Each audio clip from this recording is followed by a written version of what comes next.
Hello everybody and welcome back to Yalan app. In this video, I'm going to show you step by step exactly how to use Cash App on Brawl Stars. So if this is something that you want to be able to do, well then this video is going to be perfect for you. So what you're going to do first is to actually just close your Brawl Stars app. There's no way that we can actually add our Cash App on the app itself, but we're still able to use Cash App on Brawl Stars. And what you're going to do instead is to just click on Settings app instead. So go into your Settings app and now you're going to click on your name in the top, like as you can see where it says your name here. So click on it and now you should be taken to this page. Now in here we're just going to click on payment and shipping, as you can see, and this might sometimes take a couple of seconds to load, just so you know, for some reason.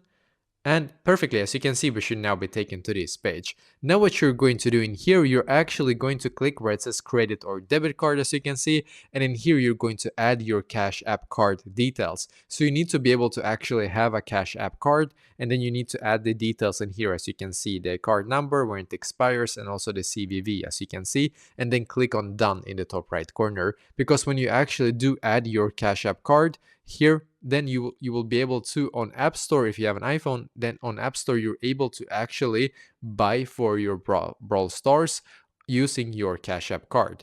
And on, if you have a Google Play Store, that works basically the exact same thing. So on the Google Play Store, you're able to actually add your Cash App card, and then you can use your Cash App card to be able to buy things that is for Brawl Stars, basically on the Google Play Store. I hope it makes sense, and that is basically exactly how to use your Cash App card on Brawl Stars.